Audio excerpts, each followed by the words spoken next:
y feliz Navidad para todos. Qué lindo que podamos compartir esta fecha tan especial hoy, y les invito a que me acompañen al libro de Isaías.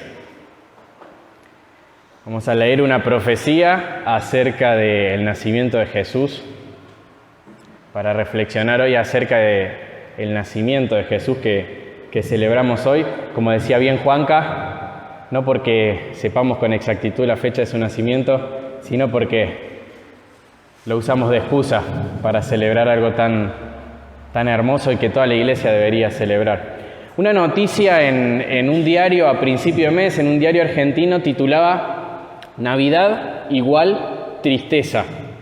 Era una noticia de un psicólogo, coach también, que hablaba de que cada vez es más normal sentir tristeza o depresión en Navidad.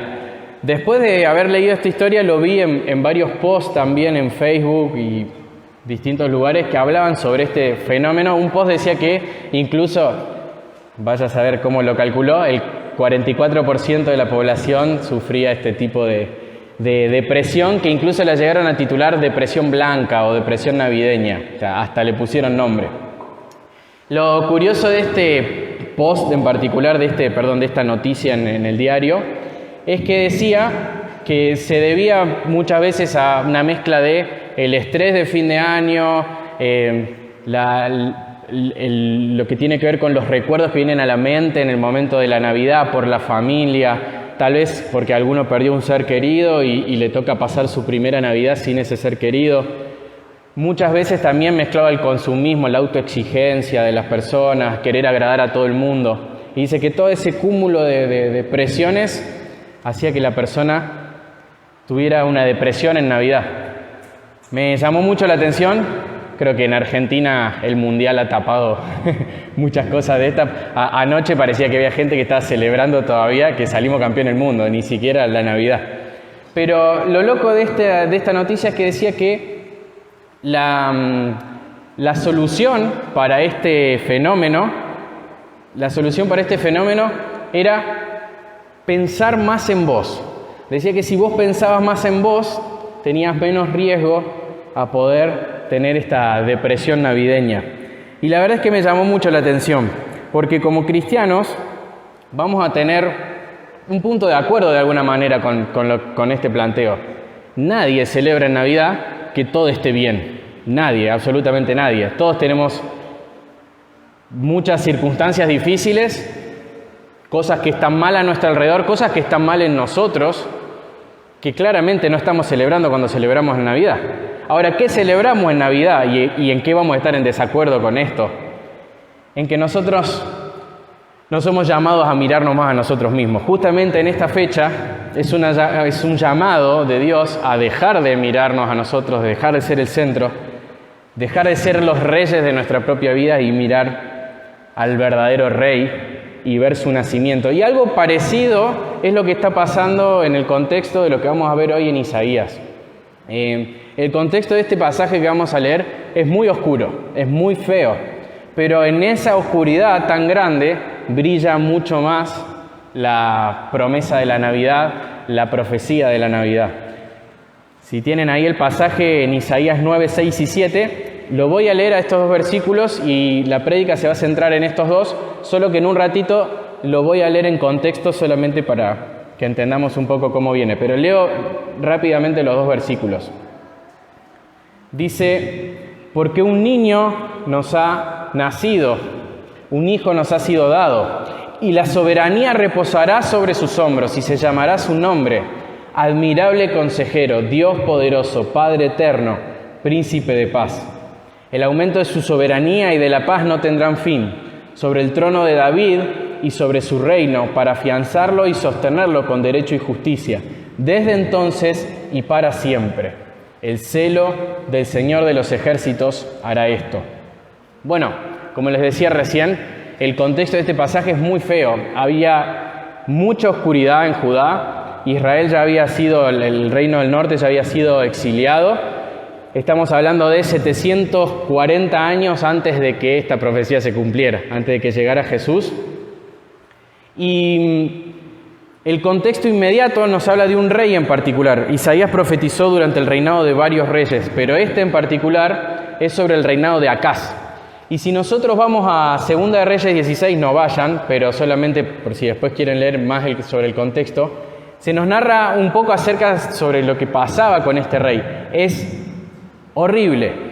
Este rey no solamente había corrompido su reinado y había ofrecido sacrificios a dioses paganos, sino que llegó al punto, y cuando lo leí digo, no puede ser que la vez anterior que haya pasado por este pasaje no me detuve en esto, él había ofrecido a su propio hijo en sacrificio a un dios pagano, quemándolo. Era tremendamente horrible lo que estaba pasando en Judá en ese tiempo. Viajó a Damasco, mandó a construir un altar copiado a un templo pagano para que se hiciera eso en Judá y de alguna manera quedar bien con el resto de las naciones. Y si nosotros vemos el capítulo anterior a Isaías, Isaías 9, que es el 8, nos habla un poco del contexto del pueblo. El pueblo había llegado a un nivel de ceguera y de oscuridad que estaba yendo a consultar a los muertos para saber qué camino tomar, qué decisión tomar. Tenían hambre, estaban oprimidos, socialmente estaban asediados por varias naciones que querían atacarlos y que consecuentemente después va a suceder porque ellos van a ser exiliados. Pero dice que ellos estaban enojados con el rey y estaban enojados con Dios por lo que pasaba. Y en Isaías 8:22 nos dice que solo veían tribulación, tinieblas y angustia. Ese es el contexto de este pasaje, un contexto horrible, donde va a brillar de una manera más hermosa esta promesa de la Navidad o esta profecía. En este contexto de tinieblas y angustia, Isaías va a profetizar luz, va a profetizar alegría. Por eso el capítulo 9 va a empezar con un pero. Después de narrar toda esa oscuridad en el capítulo 8 y de juicio que Dios promete, Isaías 9 comienza con un pero. Y a través de esta promesa que Isaías va a dar, y que ahora vamos a leer un poco más desde el versículo 1, la idea de Isaías es animar al remanente de Dios que sí está tratando de confiar en Dios en un contexto tan oscuro, de alguna manera extenderle una invitación o hacer un recordatorio a los que estaban rechazando a Dios en ese momento, y de alguna manera Dios estaba pensando en nosotros, porque esto es parte de lo que Dios inspiró para su iglesia hoy. Así que con eso en mente, quiero leer desde el versículo 1 para que veamos, es rápido, solamente el contexto. Dice el capítulo 9, versículo 1. Pero no habrá más melancolía para la que estaba en angustia. Recuerden el contexto en el que estamos y cómo Isaías hace un quiebre acá. Porque no habrá más melancolía para la que estaba en angustia. Como en tiempos pasados, él trató con desprecio a la tierra de Zabulón y a la tierra de Neftalí. Pero después la hará gloriosa por el camino del mar al otro lado del Jordán, Galilea de los gentiles. El pueblo que andaba en tinieblas ha visto una gran luz. ¿Recuerdan? Tinieblas, oscuridad, luz. A los que habitan en tierra de sombra de muerte, la luz resplandeció sobre ellos. Fíjense, ahora va a hablar de alegría.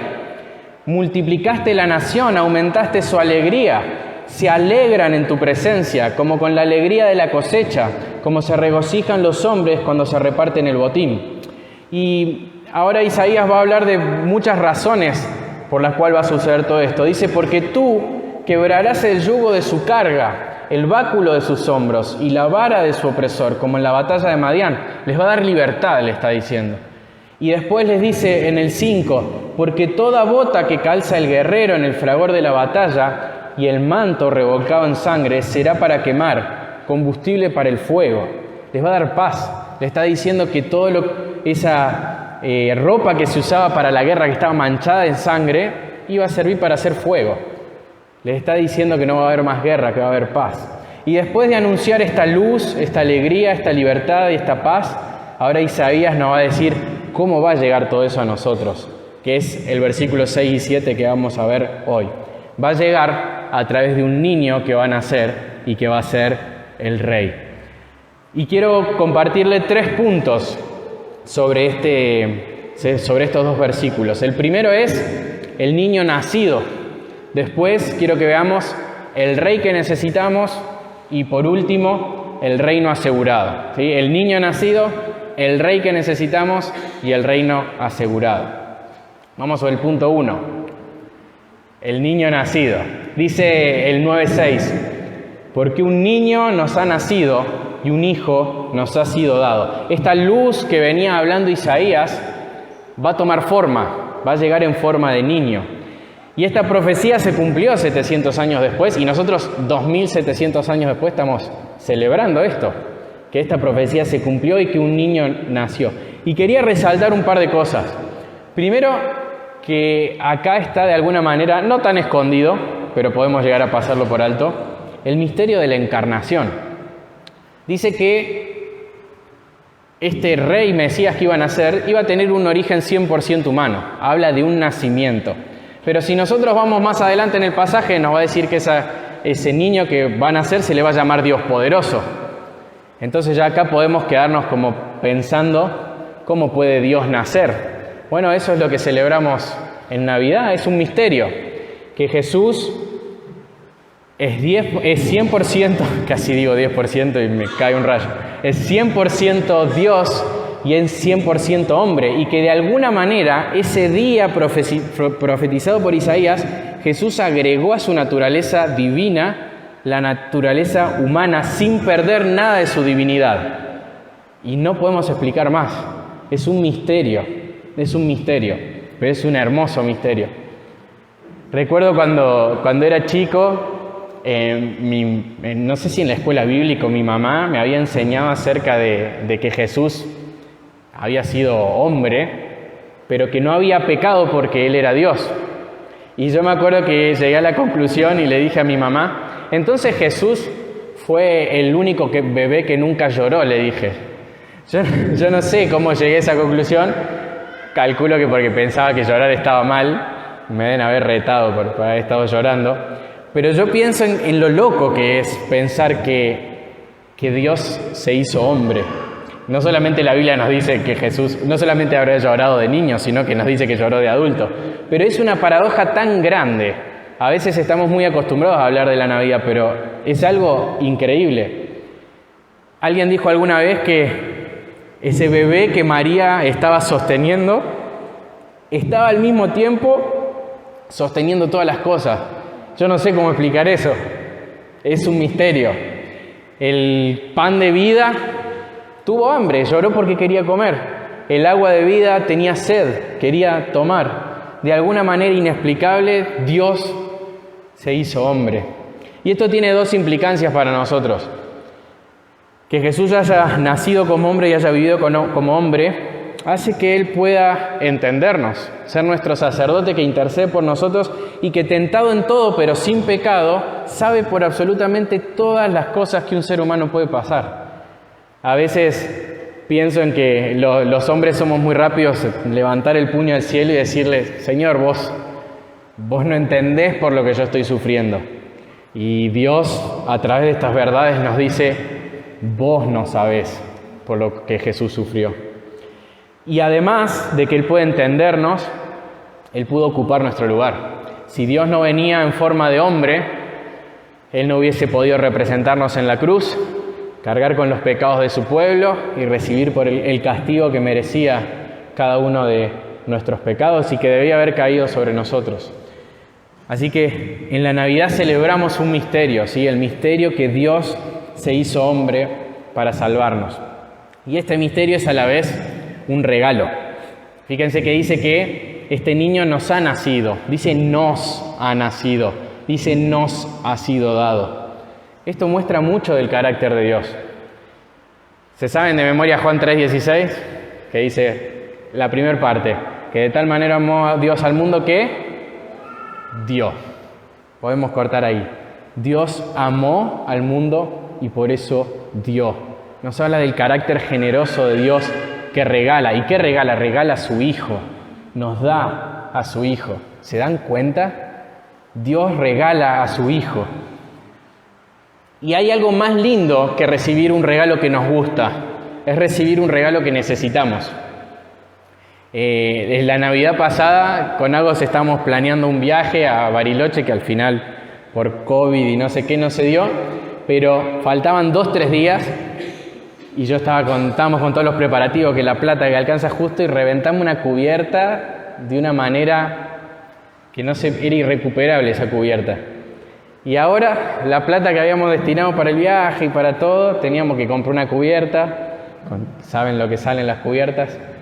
Y esa Navidad, los que conocen a mi suegro saben que mi suegro es muy generoso. Recibimos, yo creo que hasta ahora, puesto número 1 de mejores regalos de Navidad. Me manda una foto con una cubierta con un moño y me dice que nos había regalado la cubierta que necesitábamos para viajar. Es una ilustración, ¿no? Pero es ese alivio de saber que te regalan lo que vos necesitás. Que se queda cortísima la ilustración cuando hablamos acerca de cómo Dios nos regala aquello que necesitamos. Se parece más a Dios regalándonos un banquete mientras estamos muriendo de hambre, o agua a alguien que está muriendo de sed. A ese punto.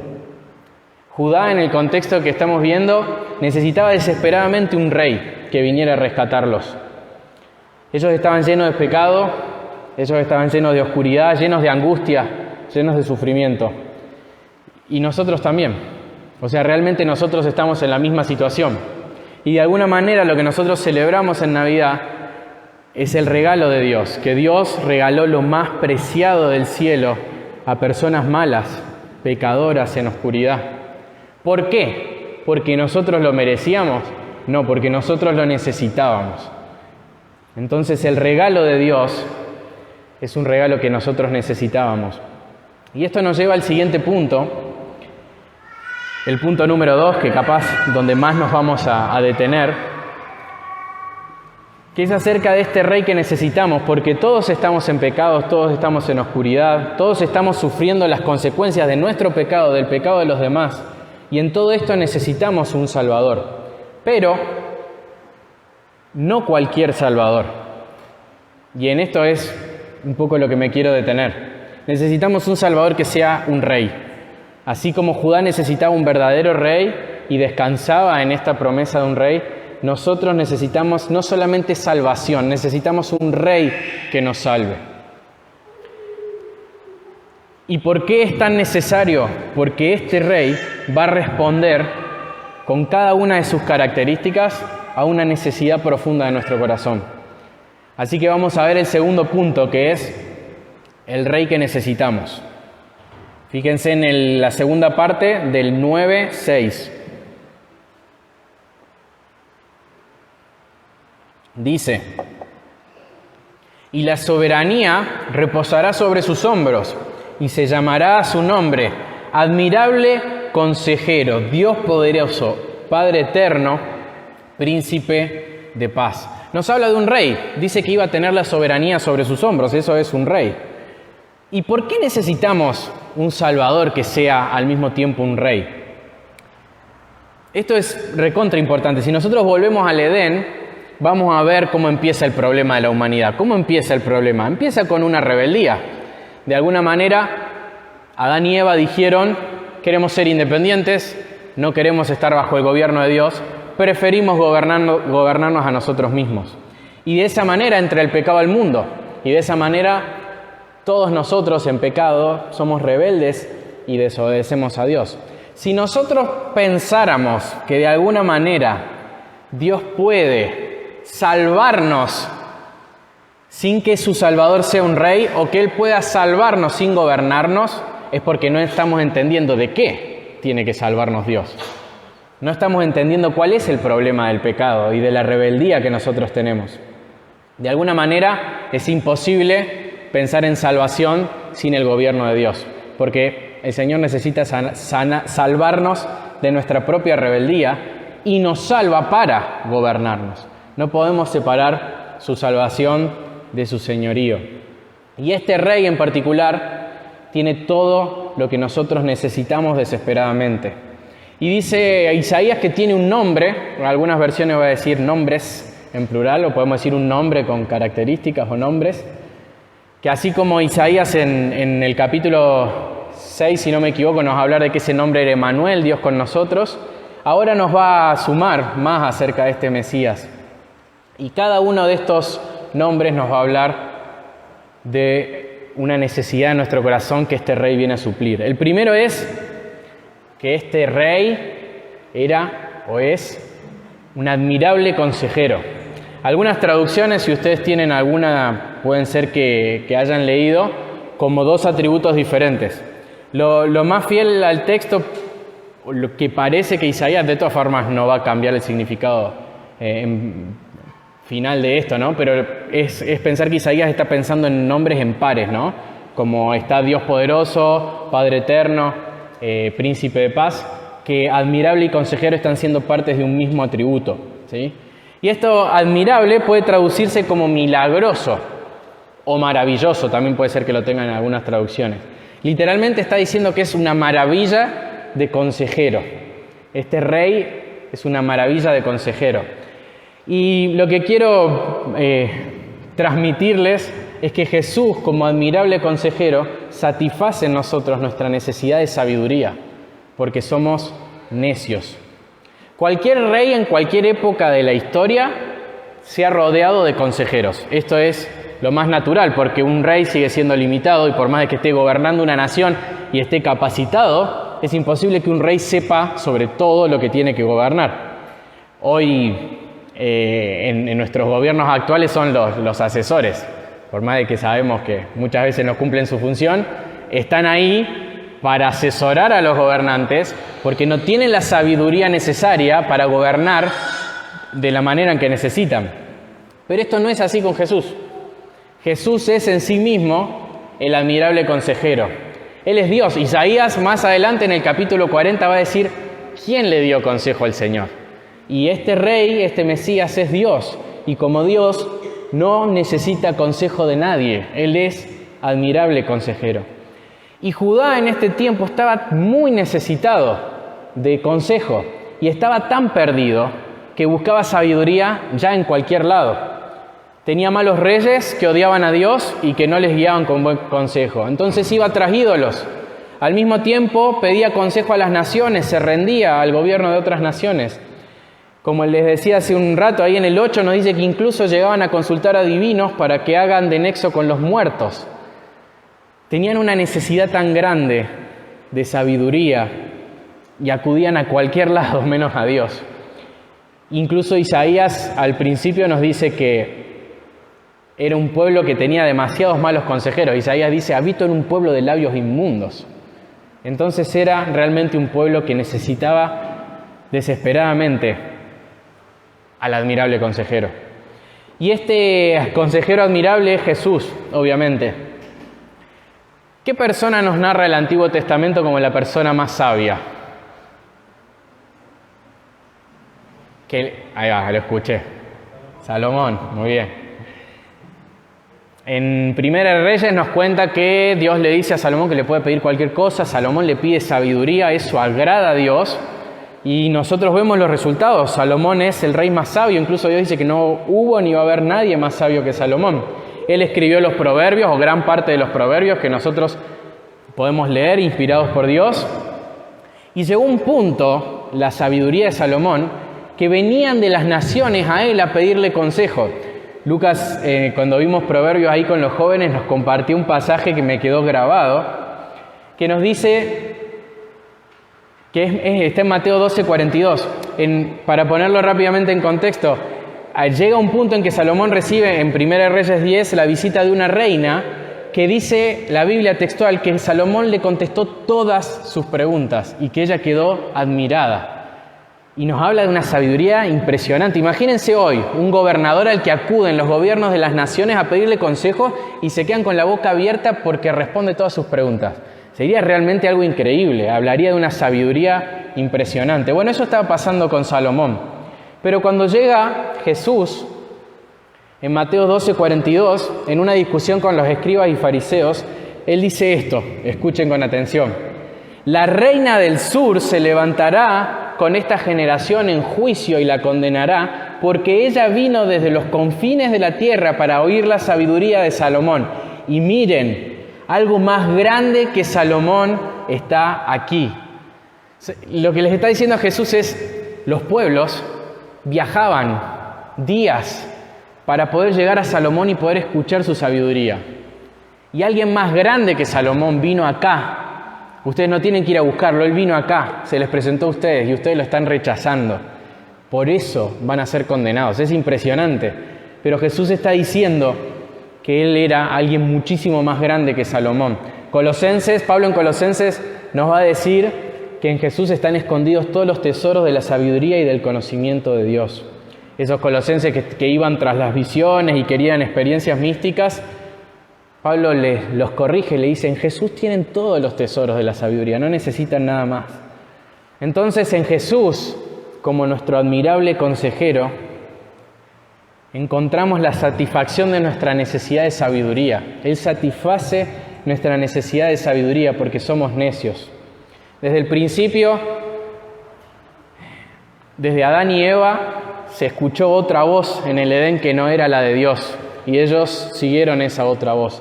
Desde ahí en adelante, prácticamente podemos dividir cualquier tipo de consejo en dos. O habla de parte de Dios o habla de parte de la serpiente. Nosotros tenemos que aprender a escuchar a ese consejero admirable. Y creo que en todas las épocas ha habido necesidad de sabiduría, pero se expresa de una manera bastante particular en nuestro tiempo. La gente hoy se desvive por los consejos. Cómo vivir mejor, cómo arreglar mi matrimonio, los 5 puntos para esto, cómo aprender a manejar mis propias emociones. O sea, la gente reconoce que necesita sabiduría. Alcanza con mirar cómo ha crecido la psicología, la cantidad de personas que buscan psicólogo que tal vez en otras épocas hubiese sido impensado. Encontré una estadística, la más nueva que encontré, seguramente hay otra más nueva, pero en el 2021 la Facultad de Psicología fue la facultad con mayor cantidad de alumnos de toda la Universidad Nacional de Córdoba. 23.000 alumnos estudiando psicología. Díganme si no hay una expresión de necesidad de sabiduría. Muchos de los libros más vendidos hoy son los libros de autoayuda. Y hago este paréntesis, no hay nada más antibíblico que hablar de autoayuda. Porque nosotros sabemos que no nos podemos ayudar nosotros mismos cuando el problema está en nosotros. Así que claramente es algo que nosotros sabemos que no es por ahí. Pero qué impresionante cómo la gente muestra, y nosotros mismos, la necesidad que tenemos de sabiduría. Y tenemos que entender que Jesús es suficiente, que Cristo y su palabra son todo lo que necesitamos, porque Él es admirable consejero.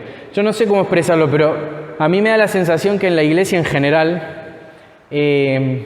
no sé si siempre vemos a Jesús como admirable consejero, porque no sé si es el primero al que recurrimos para encontrar sabiduría para lo que necesitamos. Y el plus es que Jesús no es un admirable terapeuta, es un admirable consejero que es rey. Y la gran diferencia ahí es que el consejo no es una sugerencia.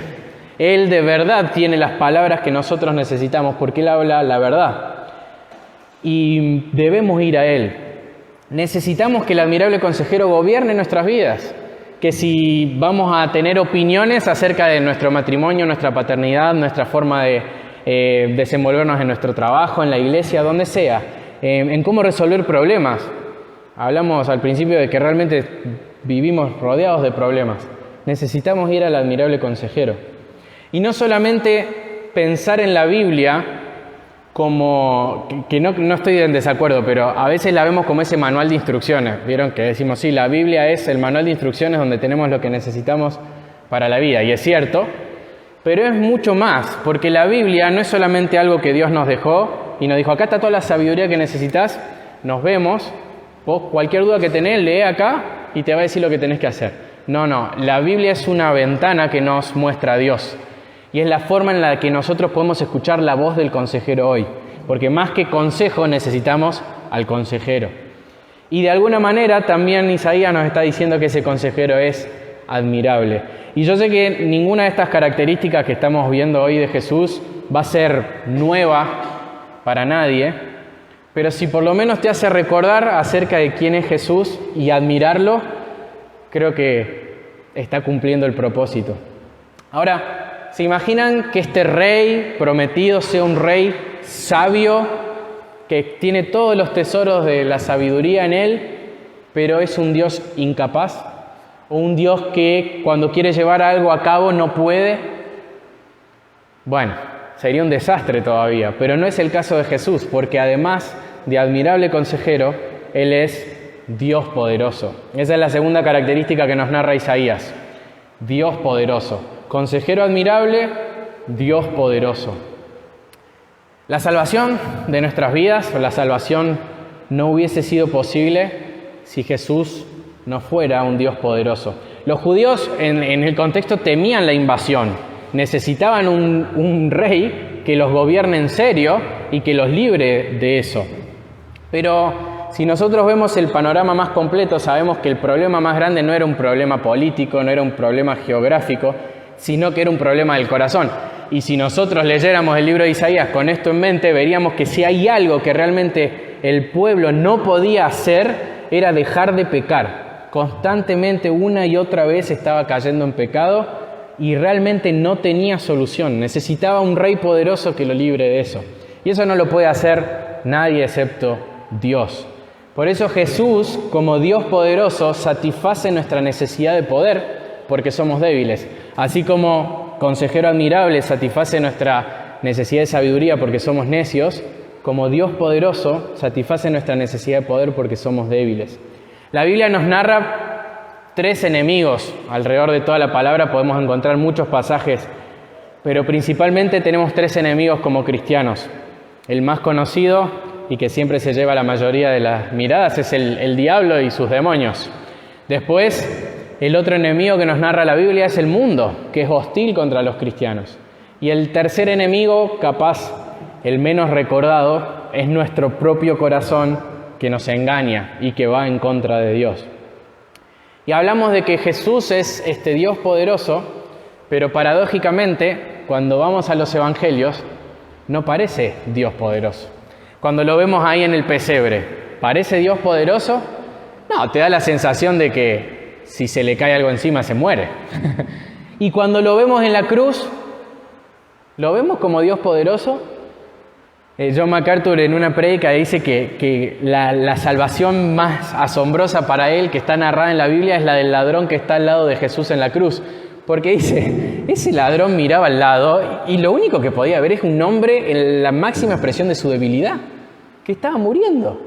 ¿Cómo podés confiar en una persona que se está muriendo? Es impresionante. Él entendió algo atrás de eso. Él entendió que ese hombre estaba pagando por algo que no eran sus pecados. Y por eso entendió y fue salvado. Pero es realmente impresionante porque si vemos el nacimiento de Jesús, si vemos la vida de Jesús, si vemos su muerte, no encontramos a Dios poderoso. Pareciera incluso debilidad. Pero esa es la paradoja, que en su debilidad Jesús obtuvo la victoria. Cuando llegamos al relato de su muerte y vemos la resurrección, ahí podemos gustar un poco de ese Dios poderoso y de su poder sobre sus enemigos. Y sabemos que ese Dios poderoso que murió, ese Jesús, ascendió y está sentado hoy a la diestra de Dios, a la derecha de Dios. Y es Dios poderoso. Y esperamos el regreso, no del siervo sufriente, no del Cordero, esperamos el regreso del Dios poderoso, del León de Judá. Y en Jesús tenemos vencidos a todos nuestros enemigos. Si hablamos del diablo y sus poderes, bueno, Colosenses 2 nos narra que Él desarmó a los poderes demoníacos. Si hablamos del mundo, bueno, Jesús le dijo a sus discípulos en el aposento alto antes de su muerte, tengan ánimo, yo vencí al mundo. Si hablamos de nuestros propios pecados, Jesús le dijo a los fariseos que ellos eran esclavos del pecado, pero al que el Hijo libertara sería realmente libre. Jesús también nos libera de nosotros mismos. Tenemos en Él al Dios poderoso que nos libera de todo. Y en 1 Corintios 15 nos narra a nuestro gran enemigo, la muerte, y nos dice que Jesús también la venció. Entonces, en esta Navidad, mi pregunta es, ¿te sentís débil? Bueno, tenés la promesa que puede traerte descanso en tu debilidad. Que el niño que nació hace 2000 años es Dios poderoso y es un rey soberano que lo gobierna absolutamente todo. Dejemos de pelear con nuestras fuerzas. Dejemos de pelear con nuestras fuerzas para vencer nuestro propio pecado. Necesitamos la salvación de Jesús para que nos salve de nosotros mismos, para poder vivir en un mundo tan hostil, para poder tener la esperanza de que Él va a vencer la muerte. Y cuando la muerte se acerca y le tenemos miedo, solamente podemos poner nuestra confianza en el Dios poderoso. Jesús, como Dios poderoso, satisface nuestra necesidad de poder porque somos débiles. Tal vez puedas hacer un ejercicio y pensar en todo este año cuántas cosas realmente no podrías haber hecho solo. Y en cuántas cosas ves la mano evidente del Dios poderoso. Porque Dios está obrando, siempre está obrando. Y si no lo ves, tal vez orar para que el Señor te muestre todo lo que sí ha hecho durante este año como Dios poderoso. La tercera característica es Padre eterno. Vimos admirable consejero, Dios poderoso y vemos ahora Padre eterno. Seguimos en nuestro punto 2, ¿sí? Nuestro rey. Quédense tranquilos que el tercer punto va a ser mucho más rápido. Pero la tercera característica de Jesús es que es Padre eterno. La verdad, hasta que no leí este pasaje y dije, bueno, lo voy a estudiar, siempre decía, ¿qué pasó acá? ¿Por qué Padre eterno? ¿Qué se le escapó a Dios esto? Porque si nosotros entendemos lo que nos narra el resto de la Escritura sobre la Trinidad y entendemos que está Dios Padre, Dios Hijo y Dios Espíritu Santo, mi pregunta era, ¿por qué Jesús, siendo Dios Hijo, es llamado Padre? Bueno, por un lado,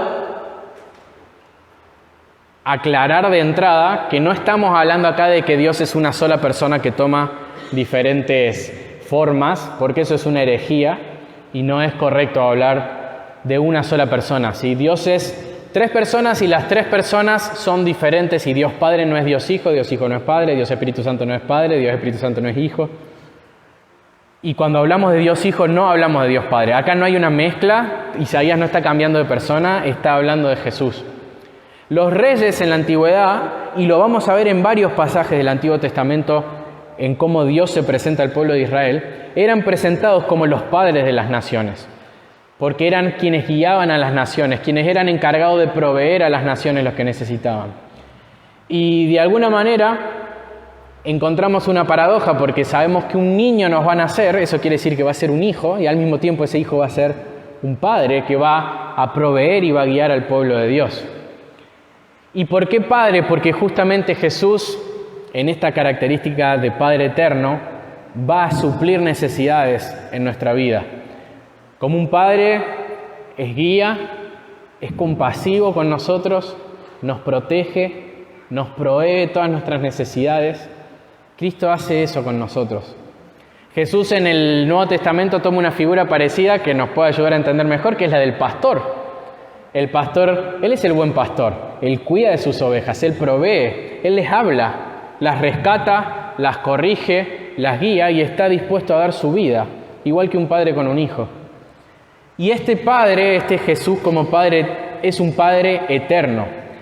En Miqueas 5:2, otra profecía, la que nos dice que Jesús iba a nacer en Belén, nos dice, paradójicamente, que sus orígenes son desde la eternidad. Entonces nosotros sabemos que este Mesías que iba a venir iba a tener sus orígenes en la eternidad, o sea, iba a ser eterno, pero iba a nacer. Y acá nos está diciendo que es un Dios eterno. Y esto nos trae cierto alivio también. Todos los reyes que alguna vez pasaron tanto por Israel, Judá, como por cualquier lado, en algún momento han muerto. Y eso es una gran incógnita. Yo creo que en Argentina lo vemos con mucho más dinamismo. Pero porque puede venir alguien que haga bien las cosas, pero las va a hacer bien hasta que se muera. Y después, ¿cuántos reyes nos narra la Biblia que hicieron bien las cosas, pero después su hijo hizo los malos ante los ojos del Señor? Pero en Jesús tenemos otra tranquilidad, que su reinado va a ser para siempre, que Él no tiene sucesores, ni va a tener sucesores. Él va a cambiar el rumbo con su gobierno y lo va a hacer para siempre. Y todas esas necesidades que Él va a suplir en nosotros, tenemos la certeza de que jamás va a dejar de suplirlas. Jesús, como Padre eterno, satisface nuestra necesidad de guía, de compasión, de cuidado y de provisión, y lo hace para siempre. Y me pregunto, y te pregunto, si te sentís o te reconoces necesitado de guía, de cuidado y de provisión. Y te animo a que vayas a Jesús y en esta Navidad recuerdes a Jesús como aquel que te guía con amor, que te corrige, pero cuando te corrige con compasión, te corrige porque sos hijo, que provee a tu vida, que es el pan de vida, que es el agua de vida, y que todo eso lo hace para siempre. Jesús, como Padre eterno, satisface nuestra necesidad de guía, de compasión, de cuidado y de provisión, y lo hace para siempre. La cuarta característica es que Jesús es príncipe de paz. Si hay alguien que realmente necesitaba escuchar que iba a venir un rey que traería paz, era Judá, que estaba con la amenaza de las naciones acá, que le soplaban la oreja, que tenía que ir y hacerse aliado de otras naciones porque se sentía débil y si no hacía eso, según ellos, no iba a poder tener la paz. Y Jesús va a cumplir a la perfección esto cuando traiga su gobierno, pero en un sentido espiritual, Jesús trae una paz que es mucho más amplia que una paz política. Jesús, como príncipe de paz, satisface nuestra necesidad de reconciliación con Dios y nos promete una vida de paz. ¿Por qué paz con Dios primeramente? Porque si nosotros entendemos nuestra realidad espiritual a la luz de la Biblia, ¿saben con qué nos encontramos si vamos al Nuevo Testamento? Con que estamos en guerra con el príncipe de paz. Eso es lo que encontramos. Entonces, si nosotros no tenemos una solución a ese problema, que nosotros estamos en guerra con el príncipe de paz, ¿ustedes se piensan que es lindo saber que ese príncipe de paz va a venir a gobernar? Eso no sería una buena noticia para nosotros. Por más de que él sea el príncipe de paz, si yo estoy en guerra con él, no me conviene que él triunfe. Entonces, lo primero que tenemos que saber es que si hay una necesidad de paz más urgente revelada en la Biblia, es resolver nuestra rebeldía contra Dios, y eso es lo que viene a hacer Jesús. 2 Corintios 5 nos habla de que Él viene a reconciliarnos con Dios y a hacer la paz con Dios. Sin esta paz, sin que Jesús cargue con los pecados nuestros y nos dé el acceso a Dios y reconcilie nuestras vidas con Dios, sería imposible hablar de cualquier otro tipo de paz. O un engaño, porque podría haber paz en nuestros corazones, pero si no hay paz con Dios, sería terrible que estemos tranquilos en nuestra rebeldía. Pero Dios nos habla de que Él viene a reconciliarnos a través de Cristo. Y con esto sí viene paz verdadera para nosotros. Jesús mismo le dijo a los discípulos que su corazón no tenía que turbarse porque Él les iba a dar una paz que el mundo no podía dar. Y es una paz del corazón, dice Jesús, porque lo pone en contraste con el corazón turbado. Él dice, yo les doy una paz que no se las puede dar el mundo. Y Pablo en Filipenses 4 nos habla de buscar esa paz que sobrepasa todo entendimiento. De alguna manera, si nosotros nos reconciliamos con Dios y estamos bien con Él, podemos ir a Jesús para tener paz en nuestros corazones. Y esta paz, al mismo tiempo, nos recuerda de la paz que vamos a tener de nuestros enemigos. Parecido a lo que hablábamos hace un rato. Tal vez hoy no vemos la victoria de Jesús sobre nuestro propio pecado, pero tenemos la promesa de que en algún momento eso ya se va a acabar. De que no vemos tal vez que el mundo afloje un poco contra nosotros. No vemos que está más en guerra que nunca, pero tenemos la promesa de que esa paz se va a acabar cuando Cristo gobierne. No va a haber más muerte, no va a haber más dolor, no va a haber más pecado. Jesús va a traer la verdadera paz. Y eso obviamente nos habla de que vamos a vivir en paz entre nosotros. Pero, repito, nada de esto posible si nosotros no entendemos que la paz que Jesús viene a traer es una paz con Dios primeramente. Entonces, lo primero que tenemos que pensar en esta Navidad es, primero, si has buscado la paz con Dios, y creo que nunca está de más hacer esa pregunta. Segundo, si necesitas paz emocional, asegúrate que es a través de Cristo reconciliado con Dios. No busques simplemente sentirte bien y sentirte tranquilo, porque no lo vas a encontrar, no es lo que Jesús ofrece. No hay paz emocional sin reconciliación verdadera y no hay reconciliación sin arrepentimiento y fe en Jesús. Así que debemos recordar que si vamos a ir a Dios, tenemos que estar a cuentas. No podemos estar en guerra con el príncipe de paz y necesitamos reconciliarnos reconociendo nuestro pecado. Anda a Cristo para recibir esa paz. Y también está bien que estemos esperando la paz definitiva, ¿sí? Que digamos, Maranata, vení Jesús, volvé y hace que todo esto que es un desastre pueda tener paz definitiva. Esa es la cuarta característica, la de Jesús como príncipe de paz. Y llegamos al tercer punto, que vamos a ver, mucho más cortito que el segundo, quédense tranquilos, que es que este rey, con estas características tan espectaculares y que cada característica satisface una necesidad de nuestro corazón, va a traer un reino que es un reino seguro. Fíjense el versículo 7. Vamos a ver este reino asegurado. Ya vimos el niño nacido, vimos el rey que necesitamos, veamos ahora el reino asegurado. Dice Isaías 9:7, el aumento de su soberanía y de la paz no tendrá fin sobre el trono de David y sobre su reino, para afianzarlo y sostenerlo con el derecho y la justicia, desde entonces y para siempre. El celo del Señor de los ejércitos hará esto. ¿Por qué este reino es un reino seguro? Porque está sobre los hombros de alguien, ¿sí? La soberanía reposa sobre los hombros de este rey. Es un reino que dice que va a tener una paz que no tenga fin. ¿Por qué? Porque está sobre los hombros del príncipe de paz. Dice que es un reino que tiene soberanía, dice que es afianzado y sostenido. ¿Por qué? Porque está sobre los hombros del Dios poderoso. Dice que es un reino donde se nos va a guiar al derecho y a la justicia. ¿Por qué? Porque está sobre los hombros del que es admirable consejero y del que es Padre eterno. Y es un reino desde entonces y para siempre. Y descansa en este Padre eterno. Y es seguro no solamente porque descansa en sus hombros, sino por lo que Dios hizo y por lo que Dios hará. Es difícil leer estas profecías porque están mezcladas en cuanto al cumplimiento. A mí me cuesta. Hacía mucho que no predicaba un pasaje del Antiguo Testamento y muchas veces tengo miedo de meter la pata, porque si leemos el capítulo 9 desde el principio, en el versículo 2 tenemos una promesa que Mateo nos dice que se cumple cuando Jesús empieza su ministerio. Y unos versículos después tenemos a Jesús cumpliendo la profecía cuando nace. Entonces no es tan fácil, no es tan sencillo. Pero fíjense lo que el Señor ya nos prometió, ya cumplió de estas promesas. Dios prometió a David un descendiente que iba a ocupar su trono. ¿Y no lo cumplió eso? ¿No está Jesús como descendiente de David cumpliendo esa promesa? Isaías les está asegurando eso a futuro, pero nosotros podemos verlo ya cumplido. Sabemos que ese descendiente de David vino, que ese niño narrado ya nació. Entonces vemos esta profecía y vemos que Jesús ya cumplió parte de esta profecía.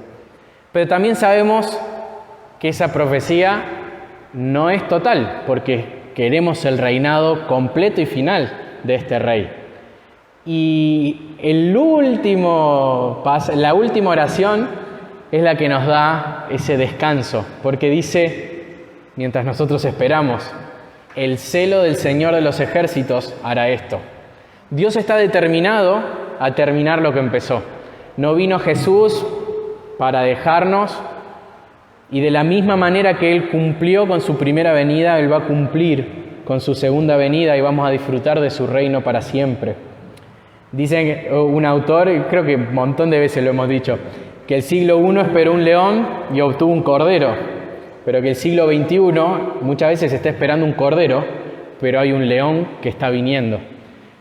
Y es bueno recordar que esperamos el regreso de Jesús. Y otro teólogo, Dustin Beng, espero haberlo pronunciado bien, tiene una frase simple, creo que ayer la compartí en Instagram. Dice, el pesebre está vacío, la cruz está vacía, la tumba está vacía, pero el trono está ocupado por la eternidad. Hermoso. Entonces, Dios, en un contexto de muchísima oscuridad, le da esta profecía, esta promesa al pueblo de Judá. Ustedes piensen que Judá estaba bajo el antiguo pacto y que merecía el castigo por sus pecados y que incluso iba a recibir el castigo en parte al ser exiliados por todo lo que habían desobedecido a Dios. pero esta promesa brilla, y brilla para nosotros que entendemos que el Rey vino a inaugurar un nuevo pacto. Y en medio de tanto juicio por el pecado, esta profecía que brilla con misericordia de Dios, nosotros podemos probar y gustar de esa misericordia. Y cuando Jesús vino e inauguró ese nuevo pacto, Él nos dijo cómo había que entrar a ese reino. Y sus primeras palabras narradas en Marcos es que el reino de Dios se había acercado. Fíjense, este Padre eterno, este Dios poderoso, este príncipe de paz, este admirable consejero, llega y les dice cómo entrar a su reino. Dice, el reino de Dios se ha acercado, arrepiéntanse y crean. Y acá estamos nosotros.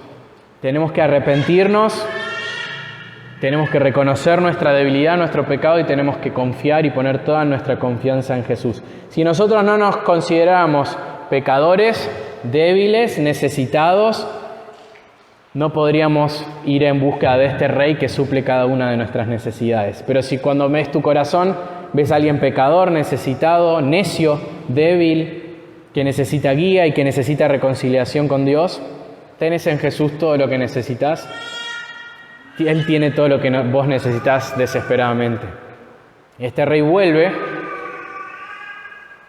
y tenés que estar a cuentas con Dios. Si pensás en la Navidad, como veíamos al principio, Navidad igual tristeza, bueno, esto Isaías nos anima a pensar en que Navidad es Jesús y que en Jesús tenemos todo lo que necesitamos. Oramos. Señor, cuán necesitados somos, cuán débiles somos, cuán pecadores somos, cuán cansados estamos de nosotros mismos, de lo que sucede a nuestro alrededor, cuánta necesidad de paz tenemos, qué necios que somos y cuán necesitados de alguien que nos guíe y que nos nutra con su sabiduría. Gracias por Jesús. Gracias porque en Él tenemos todo lo que necesitamos. Ayúdanos, Señor, ya sea con nuestras palabras o con nuestros actos, a que en ningún momento despreciemos su suficiencia, a que en ningún momento acudamos a otra persona o a otro lugar que no sea a este Rey que nos prometiste. Gracias por lo que ya cumpliste, gracias porque 2700 años después celebramos lo que vos cumpliste de esta profecía, y gracias por la certeza que tenemos de lo que vos vas a cumplir en adelante. Esperamos el regreso de Jesús y te pedimos que Él vuelva, Señor. Gracias. En el nombre de Jesús oramos. Amén.